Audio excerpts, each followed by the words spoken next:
الحمد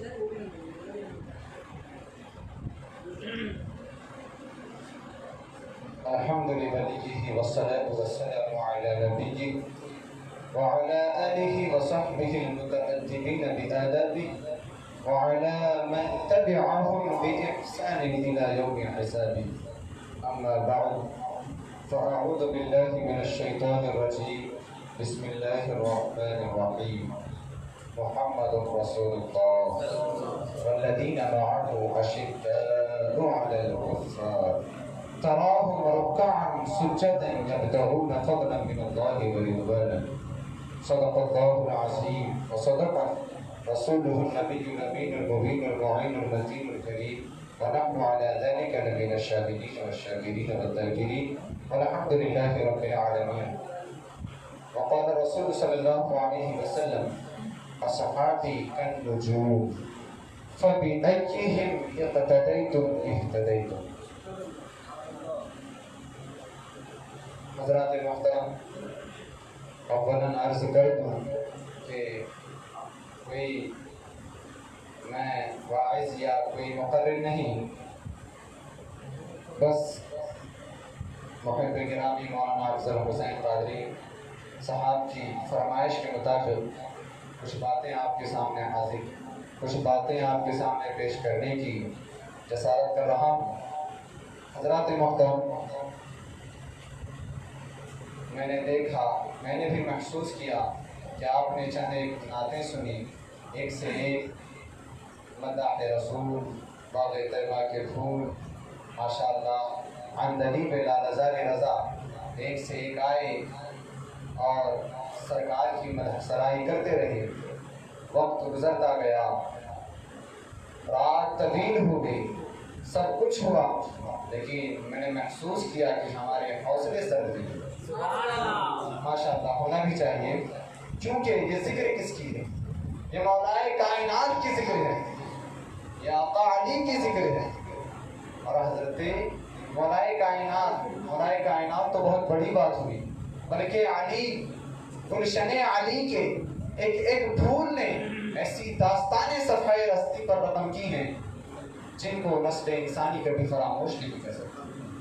حضرات محترم، تو آئیے کچھ باتیں آپ کے سامنے پیش کرنے کی جسارت کروں گا۔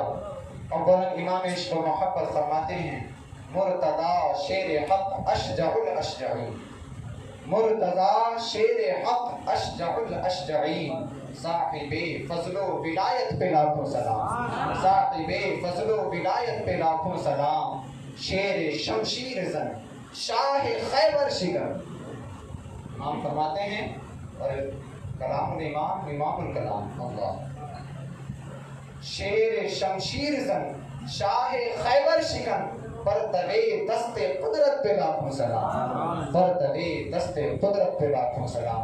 حضرات محترم، کسی شاعر نے کیا کہ خوب کہا ہے: علی امام منست و منم غلام علی، علی امام منست و منم غلام علی، ہزار جان گرامی فدا بنام علی، ہزار جان گرامی فدا بنام علی۔ حضرات محترم، آئیے کچھ عرض کرنے سے قبل بہتر اور مناسب یہی سمجھتا ہوں کہ سب سے پہلے کونین کے وادی وہ نبی جن کی رفتار سبحان الذی یسری، جن کی گفتار وما ینطق عن الہوی، جن کا چہرے انور والضحیٰ زلف معبری باللیل اذا سجا، جن کی شان قد جاءکم من اللہ نور ہے۔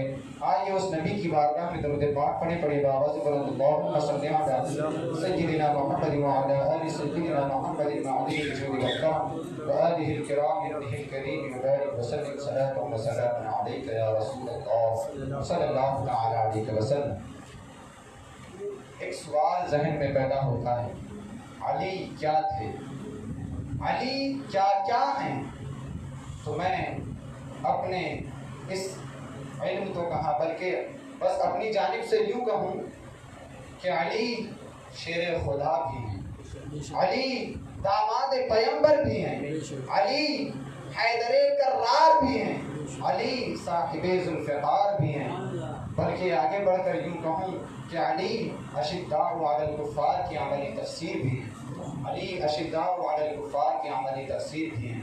حضرات محترم، تو آئیے اللہ کے رسول صلی اللہ علیہ وسلم حضرت مولائے کائنات کی فضیلت میں اس سے بڑھ کر اور کیا کہ آقا کریم کا فرمان عبرت نشان ہے کہ آقا ارشاد فرماتے ہیں انا مدینۃ العلم وعلی بابوہا، اور ساتھ ہی ساتھ آقا نے ارشاد فرمایا، حضرت ابو سعید خدری رضی اللہ تعالیٰ عنہ سے مروی ہے، آقا ارشاد فرماتے ہیں من کنت مولاہ فعلی مولا، من کنت مولاہ فعلی مولا، اللہم والی من والا وعادی من عادا، اللہ اکبر۔ آقا ارشاد فرماتے ہیں میں جس کا مولا ہوں، میں جس کا مددگار ہوں، علی اس کا مولا ہے، علی اس کا مددگار ہے۔ آگے آقا ارشاد فرماتے ہیں اللہم والی من والا، اے اللہ تو اس سے محبت فرما جو علی سے محبت رکھتا ہے۔ آقا ارشاد فرماتے ہیں آگے وعادی من عادا، اور اے اللہ تو اس سے دشمنی فرما جو علی سے بغض رکھے۔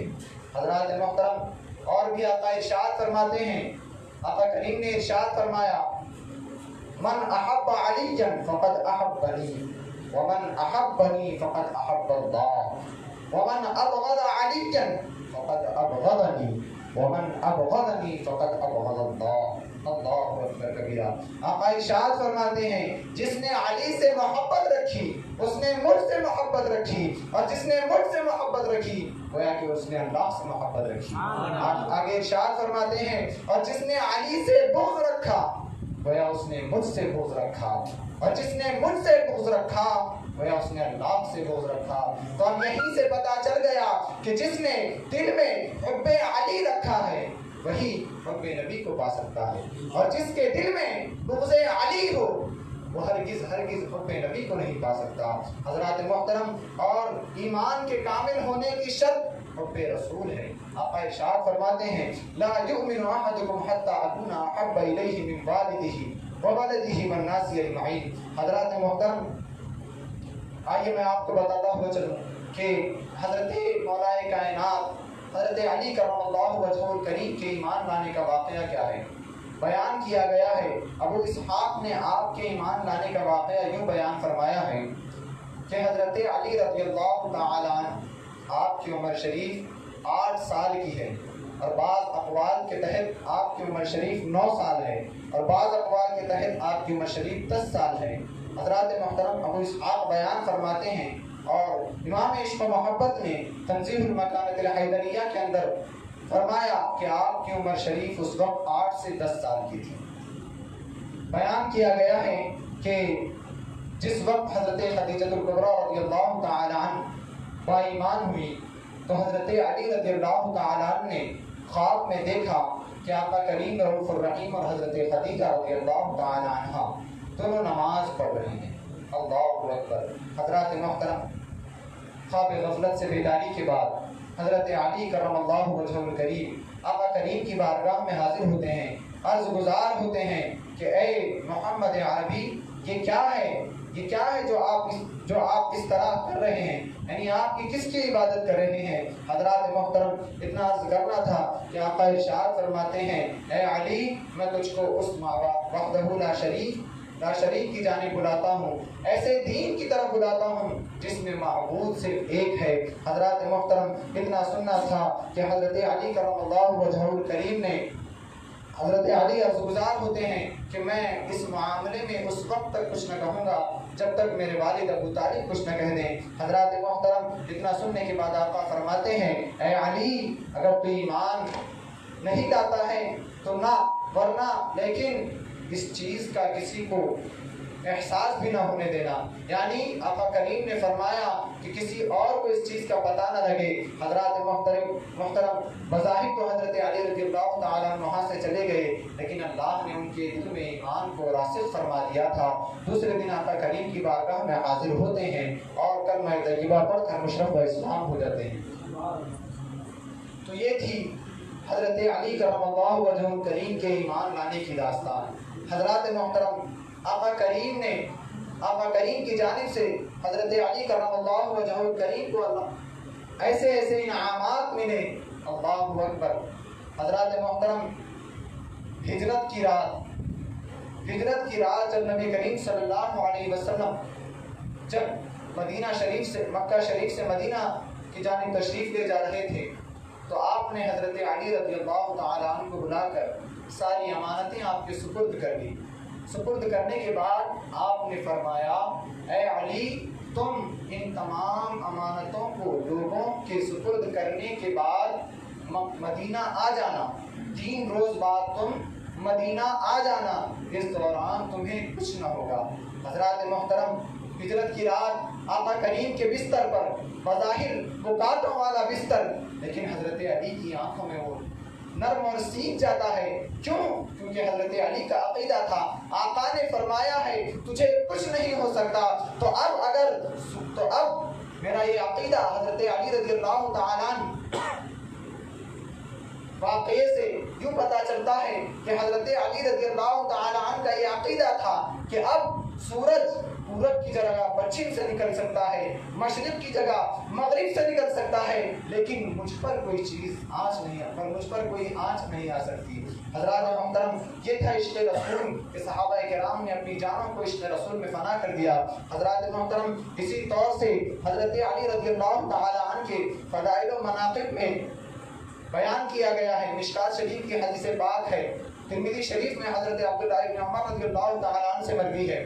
ہجرت کے بعد جب آقا کریم رؤوف الرحیم نے تمام صحابہ کرام کے مابین اخوت کا عقد مواقعات کو جاری فرمایا, تمام صحابہ کرام کے مابین اخوت و بھائی چارگی کے رہنما اصول آپ نے صحابہ کرام کو رہنمائی کے لیے آپ نے عطا فرمائے. حضرات محترم تمام صحابہ کرام کی ایک مہاجر صحابی کو ہر ایک انصاری صحابی کے ساتھ آپ نے ان دونوں کے مابین بھائی چارگی جاری کی.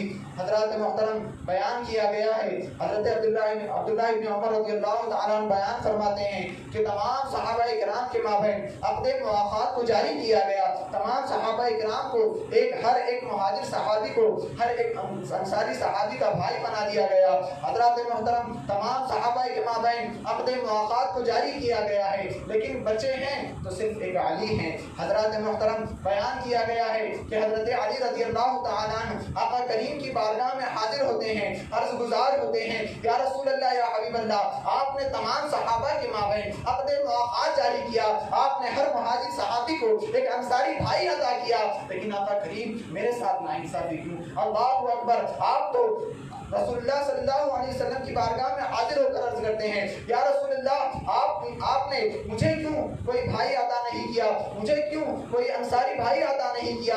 اللہ اکبر کبیرہ. حضرات محترم نبی کریم صلی اللہ علیہ وسلم نے ارشاد فرمایا اے علی انت اخی فی الدنیا والآخرہ. سبحان اللہ, انت اخی فی الدنیا والآخرہ, تو دنیا اور آخرت میں میرا بھائی ہے. حضرات محترم صرف اتنا ہی نہیں بلکہ احادیث کریمہ میں موجود ہے, آقا نے ارشاد فرمایا علی میرے گوشت کا ٹکڑا ہے. اللہ اکبر. اب اس مفہوم کو طوطی ہندوستان حضرت امیر خسرو یوں بیان کرتے ہیں من تو شدم تو من شدی, من تن شدم تو جان شدی, تاکس نگوید بادے ازیں من دی گرم تو دیگری, تاکس نگوید بادے ازیں من دی گرم تو دیگری. کا مطلب یہ ہے کہ بیان حضرت امیر خسرو فرماتے ہیں میں تو ہو جاؤں تو میں ہو جاؤں, من تو شدم تو من شدی, من تن شدم تو جان شدی. آگے فرماتے ہیں میں بدن ہو جاؤں تو جان ہو جائے. اب یہ اتنا گہرا رشتہ کیوں؟ حضرت امیر خسرو کی بارگاہ میں سوال, اتنا گہرا رشتہ کیوں؟ تاکہ آگے چل کر کوئی اعتراض کرنے والا یہ نہ کہے کہ میں دوسرا تو دوسرا. تاکس نہ گوید بادے ازیں من دی گرم تو دیگری, من دی گرم تو دیگری. حضرات محترم یہ تھا آقا کریم رؤوف الرحیم کا حضرت علی رضی اللہ تعالیٰ عنہ کے ساتھ حسن سلوک. آئیے حضرت علی رضی اللہ تعالیٰ عنہ نے اب میدان بلکہ آپ نے جہاد فی سبیل اللہ کو کیسے جوہر نمایاں ہیں آپ کے. حضرات محترم تو آئیے جنگ بدر میں آقا کریم رؤوف الرحیم نے جب 3 اشخاص کو عتبہ بن ربیعہ، شیبہ بن ربیعہ اور ولید بن عتبہ کے مقابلے میں بھیجا تو ادھر سے آواز آئی کہ یہ انصاری ہیں، یہ ہمارے مقابلے کے نہیں بلکہ ہمیں ہمارے مقابل کا آدمی بھیجا جائے۔ حضرات محترم، تو اس کے بعد حضرت حمزہ، حضرت علی اور حضرت عبیدہ کو بھیجا جاتا ہے۔ حضرت حمزہ ادھر عتبہ کا کام تمام کرتے ہیں، ادھر حضرت علی رضی اللہ تعالیٰ عنہ ولید بن عتبہ کو اپنی ذوالفقار حیدری سے اس کے گھمنڈ کو خاک و خون میں پیوست کر دیتے ہیں، اس کو خاکستر کر دیتے ہیں۔ اس کے بعد حضرت عبیدہ جو زخمی ہوتے ہیں انہیں حضرت علی رضی اللہ تعالیٰ اپنی پیٹھ پر لاتے ہیں۔ حضرات محترم، الغرض یہ کہ ایسے ہزاروں واقعات حضرت علی رضی اللہ تعالیٰ کی جمع مردی میں موجود ہیں، تاریخ کے اوراق بھرے پڑے ہیں۔ حضرات محترم، آئیے تاریخ کا وہ باب کھولتے ہیں جس میں خیبر کا، جنگ خیبر کا معاملہ ہے۔ حضرت ابوبکر صدیق رضی اللہ تعالیٰ عنہ کو بھیجا گیا لیکن وہ بھی ناکام واپس لوٹ آئے۔ حضرت عمر بن خطاب کو بھیجا گیا، وہ بھی واپس لوٹ آئے۔ حضرات محترم، آقا نے ارشاد فرمایا کل کے دن میں جھنڈا ایک ایسے شخص کو دوں گا جس کے ہاتھ پر اللہ رب العزت خیبر کو فتح عطا، خیبر کی فتح یابی مسلمانوں کے حق میں مسلمانوں کو خیبر کی فتح یابی دے دے گا۔ حضرات محترم، اب دوسرے دن صحابہ کرام رات بڑے ہی انتظار میں کاٹ رہے ہیں۔ دوسرا دن جب آیا تو تمام تر صحابہ کرام سب کے سب آقا کریم کی بارگاہ میں حاضر ہیں اور سب کے دل میں تمنا یہی ہے کہ آقا یہ جھنڈا مجھے عطا کر دیں۔ اللہ اکبر کبیرہ۔ حضرات محترم، بخاری شریف کی روایت ہے، بیان کیا گیا ہے تمام صحابہ کرام موجود ہیں، ابوبکر صدیق بھی موجود ہیں، عمر بن خطاب بھی موجود ہیں، لیکن آقا ارشاد فرماتے ہیں این علی بن ابی طالب، این علی بن ابی طالب۔ اللہ اکبر کبیرہ۔ آقا فرماتے ہیں علی بن ابی طالب کہاں ہے، علی بن ابی طالب کہاں ہے؟ حضرات محترم، بیان کیا گیا ہے صحابہ کرام عرض گزار ہوتے ہیں یا رسول اللہ، یا حبیب اللہ، آشوب چشم میں مبتلا ہیں، آنکھوں میں درد ہے، شدت کی تکلیف میں ہیں۔ حضرات محترم، آقا ارشاد فرماتے ہیں علی کو بلایا جائے، علی کو بلایا جائے۔ آقا علی کو بلاتے ہیں، اس کے بعد آقا کریم رؤوف الرحیم حضرت علی رضی اللہ تعالیٰ عنہ کی آنکھوں میں انوار دہن ڈالتے ہیں۔ اللہ اکبر کبیرہ۔ اب ایک عاشق کو اور کیا چاہیے؟ آقا کا لعاب دہن مل گیا۔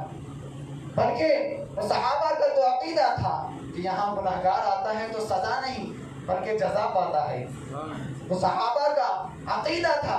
اسی کو امام عشق و محبت نے بھی بتایا، خار و غم خار و خطا وار و گناہگار ہوں میں، رافع و نافع و شافع لقب آقا تیرا، اور تو جو چاہے تو ابھی میل میرے دل کی دھلے، کہ خدا دل نہیں کرتا کبھی میلا تیرا، اور چور حاکم سے چھپا کرتے ہیں یہاں اس کے خلاف، تیرے ہی دامن میں چھپے چور انوکھا تیرا، تیرے ہی دامن میں چھپے چور انوکھا تیرا۔ حضرات محترم، آقا حضرت علی رضی اللہ تعالیٰ عنہ کو بلاتے ہیں، اس کے بعد وہ جھنڈا عطا کرتے ہیں۔ حضرات محترم، اس کے بعد حضرت علی رضی اللہ تعالیٰ عنہ عرض گزار ہوتے ہیں یا رسول اللہ، میں ان سے اس وقت تک لڑوں گا جب تک کہ وہ ایمان قبول نہ کر لیں۔ حضرات محترم، آقا ارشاد فرماتے ہیں اے علی، لوگوں کے ساتھ نرمی سے پیش آؤ، ان کے مابین امر بالمعروف کا بازو پھیلاؤ اور نہیں عن المنکر سے انہیں روکو۔ حضرات محترم، حضرت علی رضی اللہ تعالیٰ عنہ سے آقا ارشاد فرماتے ہیں اے علی، تجھ سے ایک شخص کا ہدایت پا جانا ایک سرخ اونٹ کے سے بھی تیرے لیے ایک سرخ اونٹ سے بھی بہتر ہے۔ حضرات محترم، تو یہاں سے پتہ چلا کہ ہم بھی اپنے مابین امر بالمعروف کا بازو پھیلائیں۔ کیوں؟ کیونکہ آقا نے فرمایا ایک شخص کا ہدایت پا جانا یہ سرخ اونٹ سے بھی بہتر ہے۔ حضرات محترم، آقا حضرت علی رضی اللہ تعالیٰ عنہ کے ہاتھ میں وہ جھنڈا عطا فرماتے ہیں، اور ادھر ہونا کیا تھا کہ آقا کا فرمان عظمت نشان تھا، ادھر مسلمانوں کی فتح یابی سننے میں آتی ہے۔ حضرات محترم، اس کے بعد حضرت جابر بن عبداللہ رضی اللہ تعالیٰ عنہ بیان فرماتے ہیں کہ اس وقت ہم نے کیا دیکھا کہ حضرت علی رضی اللہ تعالیٰ عنہ نے باب خیبر کو اپنی پیٹھ پر اٹھایا ہے۔ یہ کون سا باب خیبر تھا؟ اور وہی راوی بیان فرماتے ہیں کہ اس کے بعد تھوڑی دیر بعد ہم 40 نوجوان مل کر اس دروازے کو جب ہلانا چاہ رہے تھے تو ہم اس کو ہلا نہ سکے۔ یہ طاقت حضرات محترم، تو اللہ رب العزت نے مسلمانوں کے ہاتھوں پر فتح یابی عطا کی۔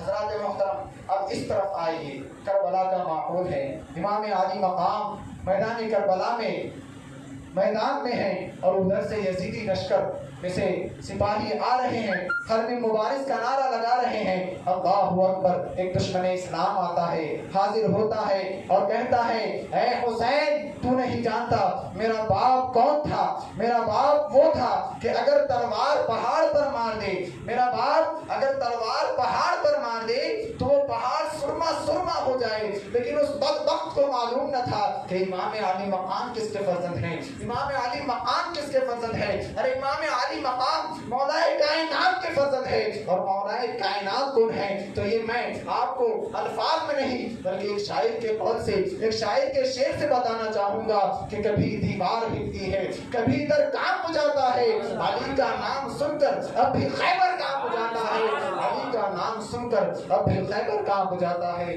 حضرات محترم، یہ تھے حضرت علی رضی اللہ تعالی عنہ کے جوان مردی کے جوہر۔ حضرات محترم، اسی طور سے حضرت علی رضی اللہ تعالی عنہ نے ہر میدان میں، ہر محاذ پر دشمنان اسلام کی سرکوبی کی۔ حضرات محترم، حضرت علی رضی اللہ تعالی عنہ کے حلیے کے تعلق سے آتا ہے کہ آپ مائل بپست قد تھے، اور آپ کے سر پر خود کے استعمال کی وجہ سے بال نہیں تھے، اور ساتھ ہی ساتھ آپ کے تمام تر جسم پر بال تھے۔ ان بالوں سے ایک واقعے کی طرف ذہن جاتا ہے۔ بیان کیا گیا ہے کہ ایک یہودی حضرت علی رضی اللہ تعالیٰ عنہ کی بارگاہ میں حاضر ہوتا ہے اور عرض کرتا ہے اے علی، آپ کا یہ دعویٰ ہے کہ اللہ نے کسی چیز کا بیان قرآن پاک میں نہ چھوڑا، کسی چیز کا بیان قرآن پاک میں نہ چھوڑا، اور میں دیکھتا ہوں کہ میری داڑھی چھوٹی ہے اور آپ کی داڑھی کافی طویل ہے، اس کا بیان قرآن میں کہا ہے۔ اللہ اکبر! کیسی وسیع اور عمیق نظر حضرت علی رضی اللہ تعالیٰ کی کلام پاک پر۔ آپ فرماتے ہیں اس کا بیان کلام پاک فرماتے ہیں سورۃ الاعراف میں مذکور ہے، فرماتے ہیں اللہ نے فرمایا والبلد الطیب یخرج نباتہ بإذن ربہ والذی خبث لا یخرج الا نکدا۔ پاک سرزمین اپنے رب کی اجازت سے، اللہ کے حکم سے زیادہ اگاتی ہے، اور جو خبیث اور جو مردود ہوتی ہے وہ نہیں اگاتی مگر تھوڑا سا۔ اللہ اکبر! حضرات محترم، تو یہ تھی حضرت علی کی حاضر جوابی۔ حضرات محترم، آقا نے ارشاد فرمایا، آخر میں بس 2 حدیث پاک آپ کے سامنے پیش کروں گا۔ آقا ارشاد فرماتے ہیں مثل اہل بیتی کسفینۃ نوح، مثل اہل بیتی کسفینۃ نوح، میرے اہل بیت کی مثال حضرت نوح علیہ السلام کی کشتی کے مانند ہے۔ یہ ایک موڑ ہو گیا، ایک رخ دوسرے رخ میں، یہ اہل بیت کی بات ہوگی۔ دوسرے رخ میں آقا فرماتے ہیں اصحابی کالنجوم فبأیہم اقتدیتم اہتدیتم، میرے صحابہ ستاروں کی مانند ہیں، تم جس کی بھی اقتدا کرو گے راہ ہدایت پالو گے، ہدایت پا جاؤ گے۔ حضرات محترم، اب ان دونوں احادیث میں آپ غور کریں تو آپ کو پتہ چلے گا کہ کشتی میں سوار ہونے کے لیے کشتی موجود ہو اور اس کے بعد کشتی میں سفر کرنے کے لیے ستاروں کی ضرورت پڑتی ہے، ستاروں کی ضرورت پڑتی ہے۔ کشتی میں سوار ہونے کے لیے ستاروں کے ذریعے سے راستہ جانا جاتا ہے۔ اسی وجہ سے آقا نے فرمایا ایک طرف میرے اہل بیت سفینہ نوح کی طرح کشتی ہے اور دوسری طرف میرے صحابہ ستاروں کی مانند ہے۔ تو اب یہیں سے پتہ چلتا ہے کہ صرف کشتی سے کام نہیں چلے گا یا صرف ستاروں سے کام نہیں چلے گا۔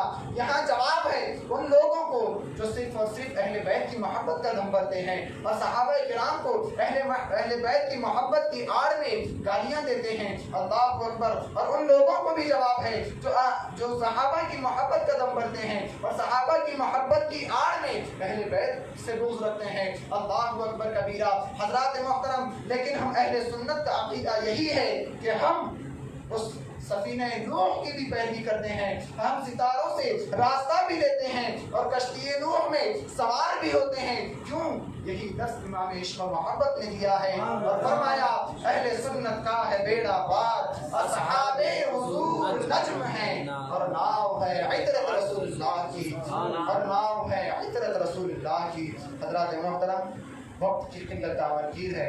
اتنا عرض کرنے کے بعد میں مولا کریم کی بارگاہ میں دعا گو ہوں کہ مولا تبارک و تعالی ہم سب کو سننے سنانے سے زیادہ عمل کی توفیق عطا فرمائیں, پنج وقتہ نمازی بنائیں, ہماری پیشانی میں سجدوں کی طرف عطا فرمائیں. اللہم ارنا الحق حقا وارزقنا اتباعہ, اللہم ارنا الباطل باطلا وارزقنا اجتنابہ. درمیانی خطاب میں اگر کوئی غلطی خامی ہوئی ہو تو آپ تمام حضرات کو جواب بنا کر توبہ کرتا ہوں. استغفر اللہ ربی من کل ذنب واتوب الیہ. مولا میری اس توبہ کو قبول عطا فرمائیں. خوب کی سیر چمن پھول چنے شاد رہیں, باغباں جاتا ہوں میں گلشن تیرا آباد رہے. دونوں عالم میں تجھے مطلوب کر آرام ہے, ان کا دامن تھام لے جن کا محمد نام ہے. واخر دعوانا الحمدللہ رب العالمین.